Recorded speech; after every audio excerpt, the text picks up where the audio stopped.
Thanks for tuning in for another episode of Friends with Fibro. This is episode 4 with Charlotte Bull. I'm really excited for you to join us. We talk about and explore relationships, her diagnosis with fibro, the reasons behind, and what it is that Charlotte is doing for people with invisible illness through Chronically Fit Group and her new series on YouTube called Thanks Doc, but what the? Really excited for you to join us. Thanks for being here. If you like what you see, you know what to do: share, comment, like, etc. Here's Charlotte. Hello, mate. How are you? I'm good. How are you? I'm right. You're looking very glam. I feel not glam.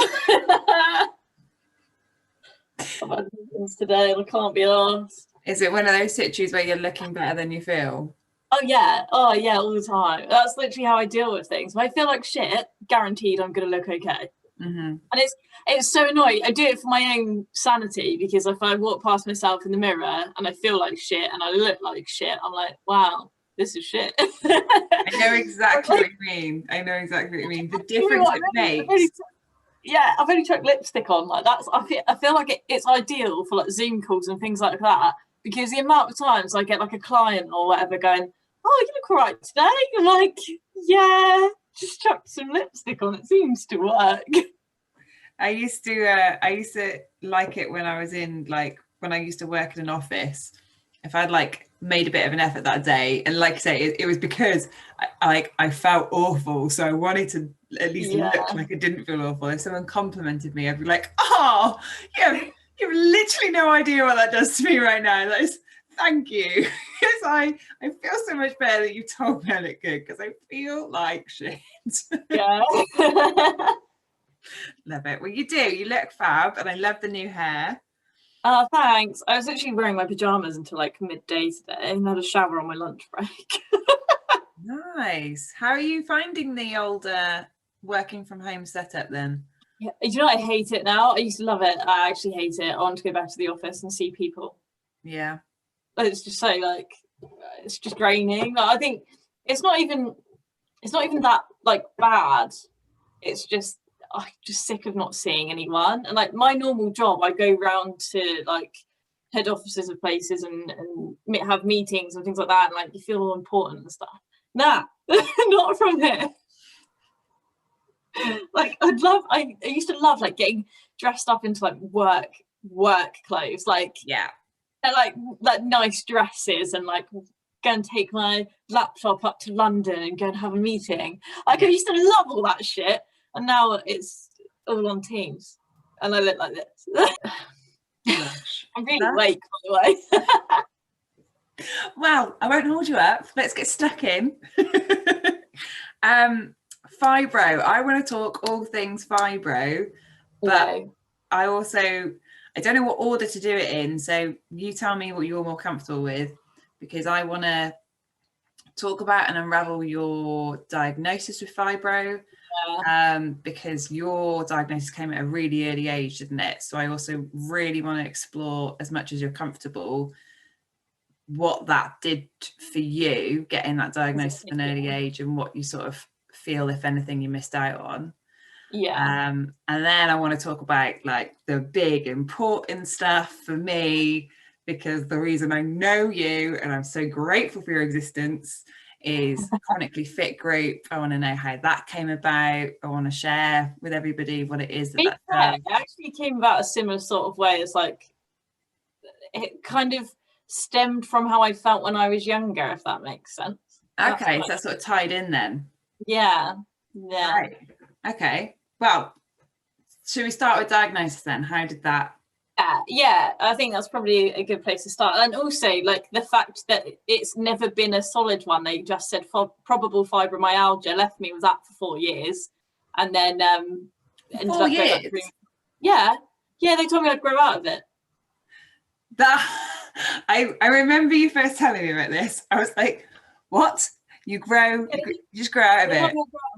They did all of the pressure point check, everything that you get for your diagnosis of fibromyalgia. It's obviously really hard to do anyway. And she sat me down and was just like, yeah, it's probable fibromyalgia. I'll put probable down. And that's what she put. probable fibromyalgia. And then do you know what? I've had a real pain trying to find my medical records lately. So I actually got an email to me today, just wondering whether it's actually written on here or not, because obviously back then, like, how it's recorded, yeah. It's a 65-page document. I don't know, like, what. Well, there's hypermobility, Ehlers-Danlos, so that's like not that long ago. So it's funny how it jumps, actually, because it's all in like 2003, 2004, and then all of a sudden everything is like constant from 2011 onwards. So yeah, talk to me a bit about that then. How and why did you first start going to the doctors? What was coming up for you? What were your symptoms? So it started to be like back pain was the main thing, right? So that was kind of like, I was in a lot of back pain, and everyone was saying it was my posture, but also I was just extremely fatigued. So I used to nap in my lunch break. I used to go into the library in my lunch breaks when I was in year 10 and just sleep. I used to just sleep at school, which is weird. And obviously, and this is where it all kind of goes a little bit like, I don't want to step out of line with saying this, but they always say it's mental health. Mm-hmm. That's their first go-to. And don't get me wrong, yeah, it definitely comes into it. But for a couple of years, it was, oh, you've got depression, you've got anxiety, this is why you fall asleep at school, because you're anxious. And like, I hate to like brag, but I was a popular kid. Like, I was in the sports teams and like things like that. Like, I wasn't someone that needed to be anxious about anything. It wasn't particularly that sort of like deal for me at school. And that wasn't something that you were identifying with yourself at the time. Not at all. Not at all. And don't get me wrong, I probably was, and it was like that sort of thing. But I think for me, it was more, why am I so tired? Like, what I was confused at what was going on with me, and why they were telling me it was all in my head as such. Like, I thought being diagnosed with a mental illness meant it was all in my head. Oh yeah, it's just depression or anxiety, and I'd be like, oh, like okay. Yeah, very downplayed at the time. Yeah, really downplayed, and it was very blasé at the time. So nobody really spoke much about mental health when I was about like 15, 16, which is a shame really, because that is the sort of age where it does hit. And then it is a lot more spoken about now, which is quite nice. And yeah, then I was obviously, because I was so tired, I was kind of like, my dad at the same time was going in and out of like the doctors trying to figure out why he was like really tired as well at the time. So he ended up getting diagnosed with pernicious anemia, which is joined to B12 deficiency, which then I got investigated for. And it took 3 years for me to get B12 injections out of that. And that's quite quick, really. So I had the initial test, and I don't know like the right terms for it, that the number was like 360, and it took for it to drop to 170 over like a period of like 9 months for them to actually turn around and give me. What's the 360, 170 thing? So like the levels of B12 in your system. So not like now I self-inject because of the pandemic, like purely because of the pandemic, because they stopped my injections in the first lockdown. And then by the second lockdown, I was in Scotland. And then by the third lockdown, I'm down here. So it's like, I just self-inject. It's so much easier. But even that's like a nightmare. But that did help. And I didn't really get given that until I was about 18. So that, fatigue-wise, that really helped me. But then obviously at that point, I thought, oh, well, it's fibromyalgia, that's why I'm so tired all the time, and brain fog is another thing that comes. And it's funny how all these different things that I get told I've got all kind of coincide. Yeah, they're all, the symptoms are all very similar. So I could be told I've got something else in a minute, but I'd still have like the same symptoms as the other things. So it really, for me, is more around the symptoms than the actual like fibro type thing. But yeah, it started with extreme fatigue and pain in my back. And so like quite a lot of back and forth at that point. Oh yeah, back and forth all the way until like a probable diagnosis. And then I I think I kind of gave up going back because I thought, oh, well, that's what it is then. And obviously as a 16-year-old, you just want to know what it is, really. And my problem at the time was they didn't tell me much more than that's probably what it is, but you'll grow out of it. So I was just waiting to grow out of this thing, which I think also really quite damaged me mentally, because I was waiting to just grow out of how I felt, and I couldn't. Like, I was like, it's just not going away.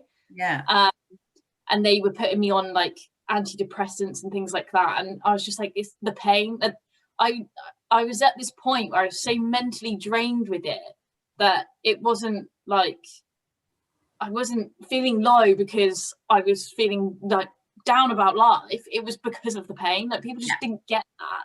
It was like, I'm in so much pain, I just want the pain to go away. I don't want everything else to go away, I just want the pain to go away. And it took a lot of shouting for me to turn around and be like, look, something's going on here.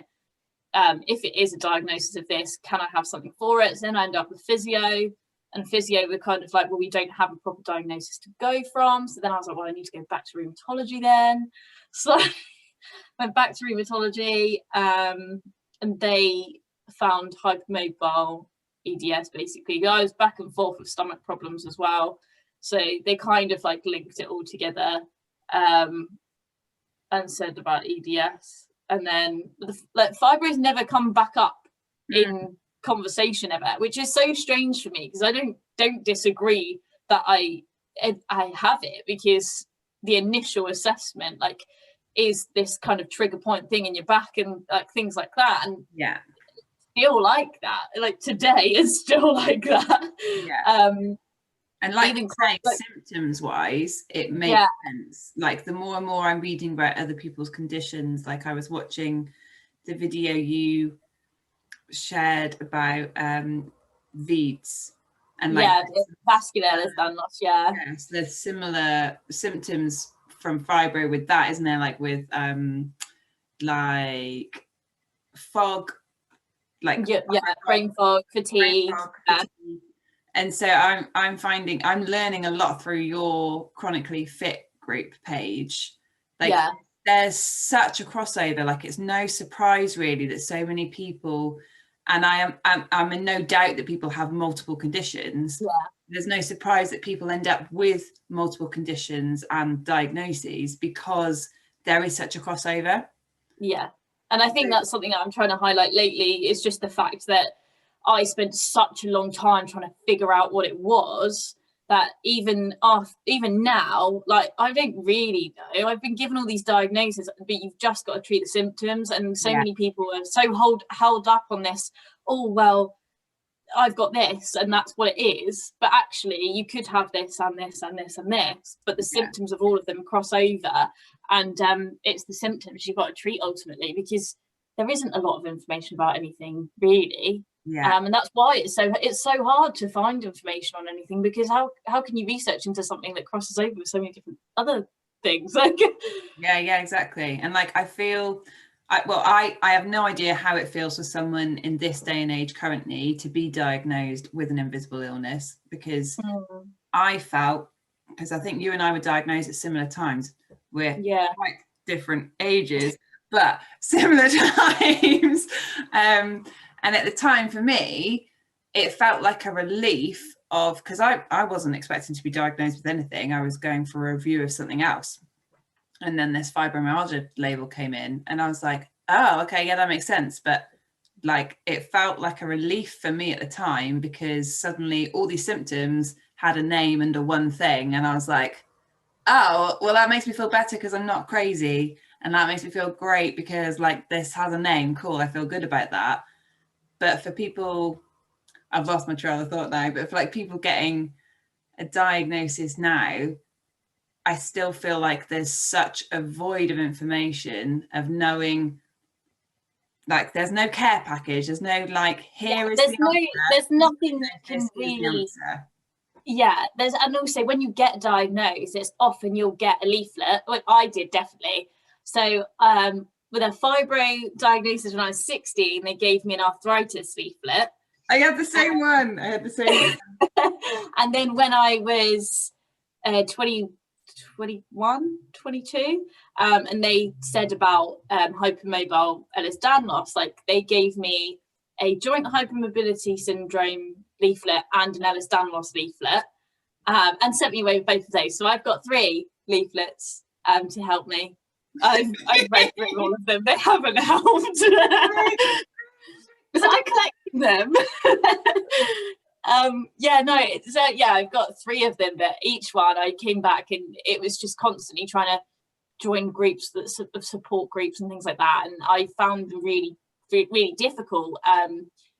And one of them, especially when I was 16, and Facebook was kind of, I was going to say kind of new, it wasn't new, but it was something that I'd never really used for that purpose. It was to connect with my mates when I was 16. It wasn't to try and join a support group for a chronic illness. But I found groups, and when I went on there and said anything, a lot of the people commenting back were like, "Oh, you're so young," and then I just felt a bit like, well, they've told me I'll probably grow out of it, so I feel like I'm a bit relevant in this. Like I didn't feel. Did you feel like almost like you were sort of like impinging, like, or yeah. It's kind of like that because you're younger, so you can't be having it as bad as me. Exactly. It was kind of like, oh well, you're young and fit, and I hate this, young, fit and healthy. I was like, yeah, still say that to me. I'm like, yeah, I am. Like, you wouldn't know. I don't really care if you do. I know I look it.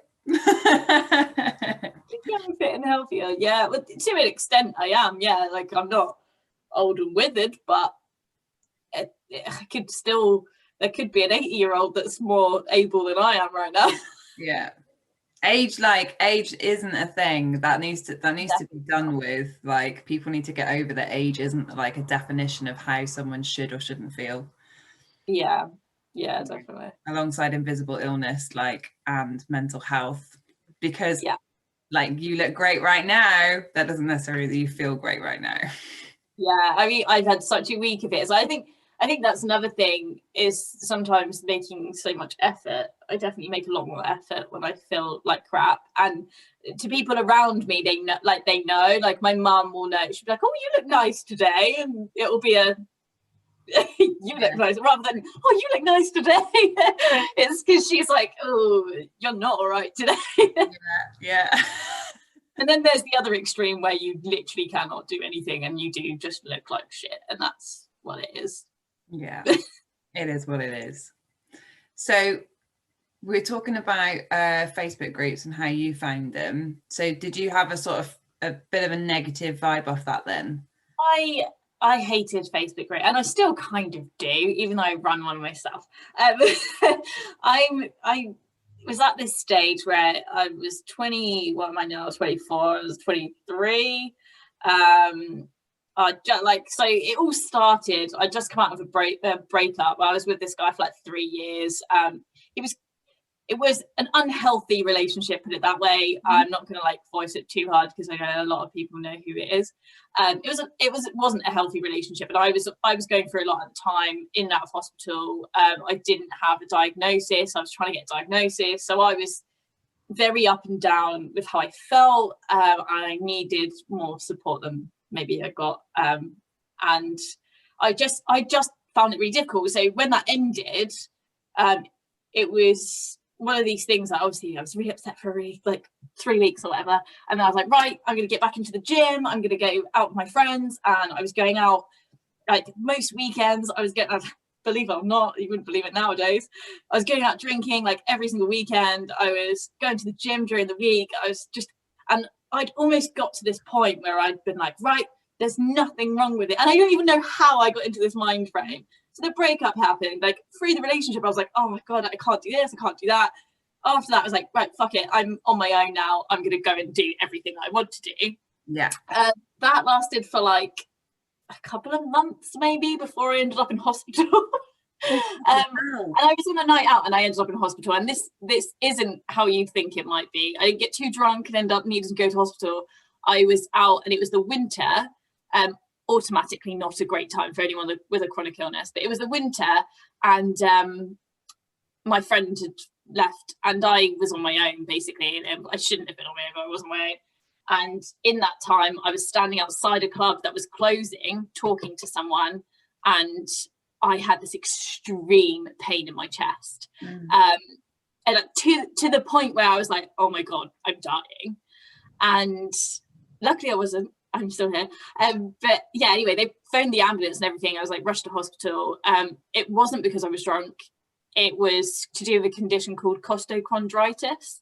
Another thing that I was just like, really, just throw another awkward name at me. Thanks. Yeah, another leaflet. Thank you. It literally was. Yeah, I was like, oh, I collect that one too. Thanks. It basically was to do with the ligaments in my chest. So what connects your ribs to your sternum. And they'd become inflamed where I was so cold, I was shivering, and my body is like, anyway, like I've got really bad collagen in my body. It makes my connective tissue shit, basically. So my ligaments were inflamed anyway, and the cold just made it worse. And I was drunk as well, so I didn't feel it happening. Yeah. So that happened, and it is like, I say to myself, I'm like, oh, why did you end up in a hospital for that? But actually, like when you look it up, it is, the symptoms are of that of a heart attack. It is that bad. Scary.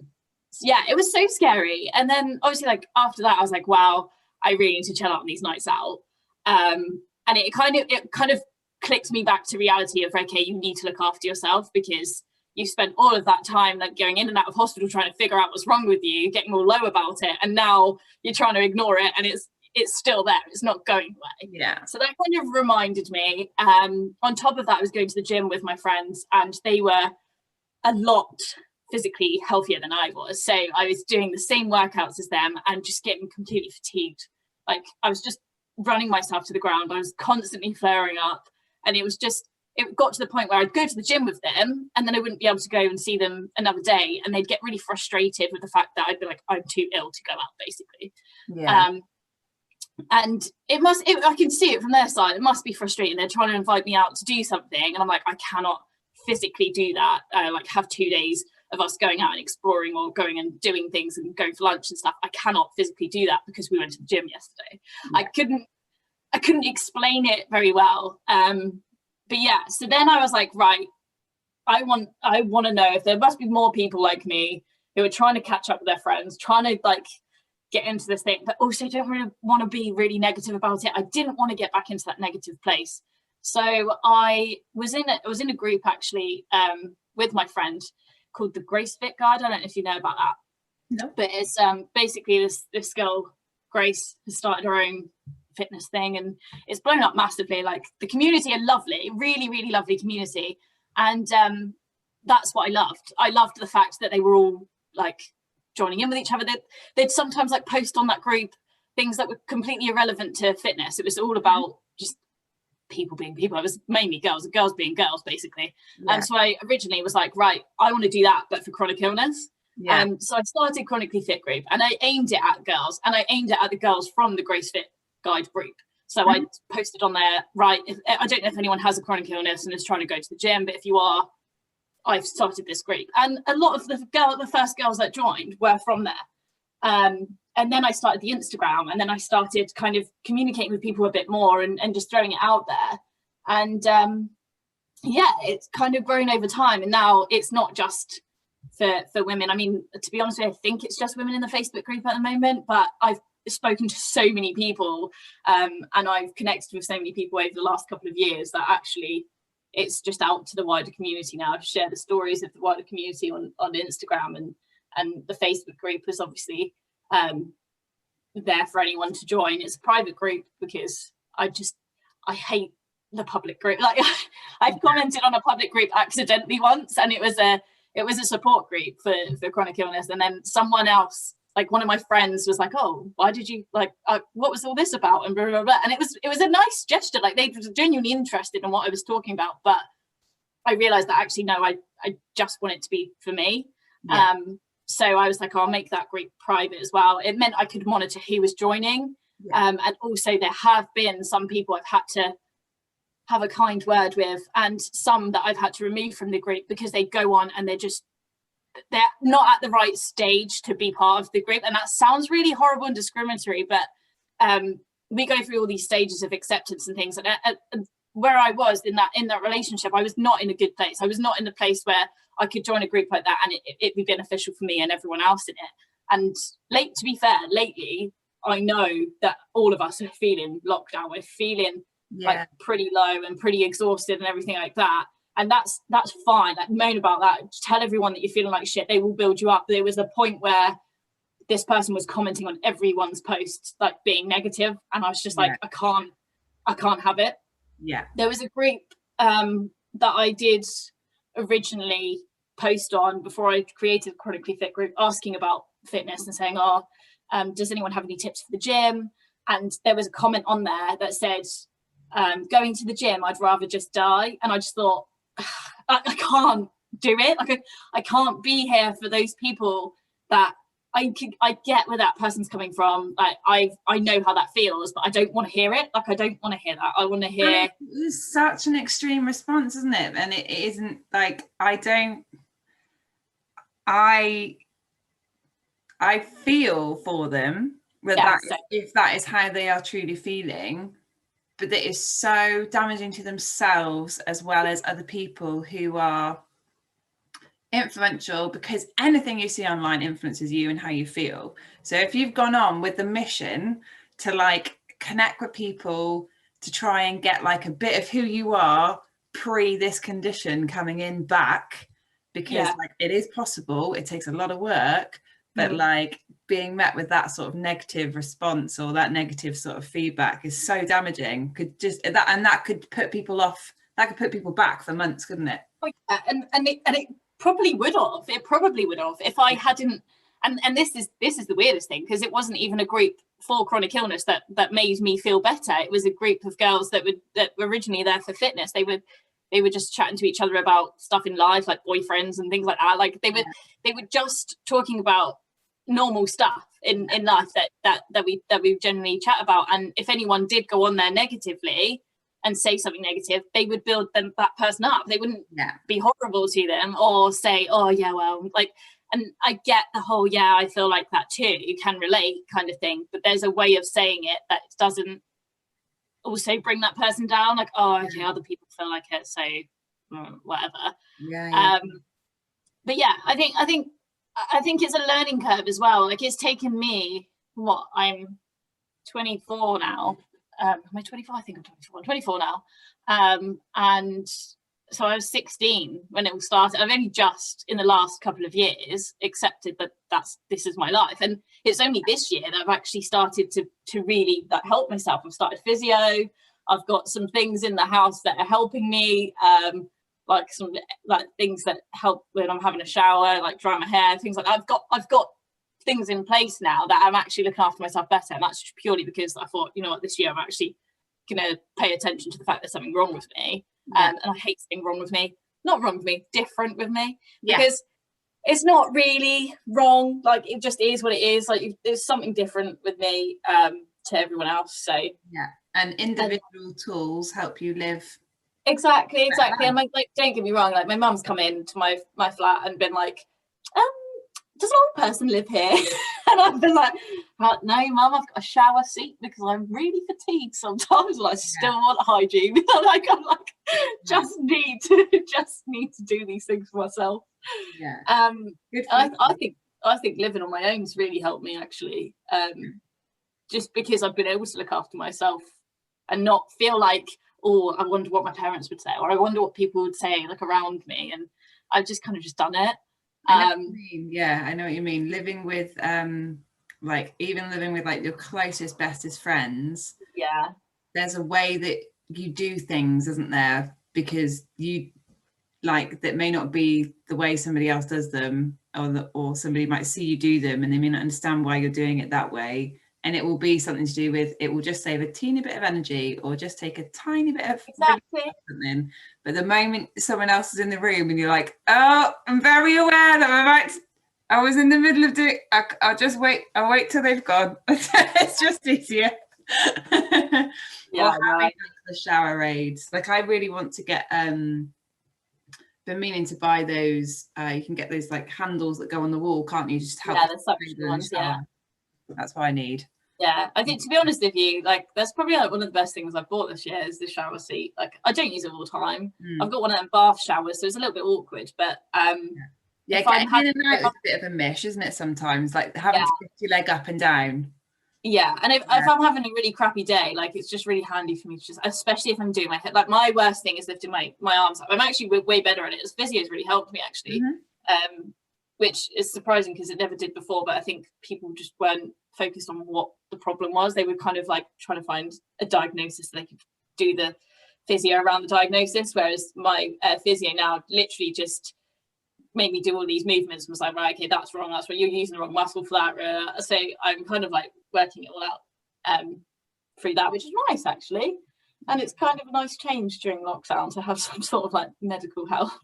I think that's another thing. Like I genuinely feel for everyone that's got a chronic illness during this sort of time, because in a normal situation, like pre-pandemic, we were able to go to the GP, the doctors, although it may have taken a long time for us to get all these checks and everything. Like, for example, I was referred to the pain clinic at the hospital, and I've still not gone. And my appointment came through at the beginning of the pandemic, which obviously I phoned up and they were like, yeah, we're not doing it. Yeah. But all of these things, like there's so many like medical conditions that aren't being seen to. And I've just been sat at a desk for the last year and a bit. Yeah. Because like what else has there been to do? Like the less movement you have, especially if you've got like a chronic illness like fibro or anything that affects your body in a physical sense, not being able to move around, not being able to go to the gym, not being able to do those like little workouts, and I've got no motivation to do it in my own house, and I've always been like that, and it is something I do need to change. But I much prefer getting up and going to somewhere to go to the gym. For example, physio, like I've been getting up and going to physio, therefore I've been doing it a bit more. Yeah. But yeah, I think it's just one of those things that we've got to adapt to, just like everything else.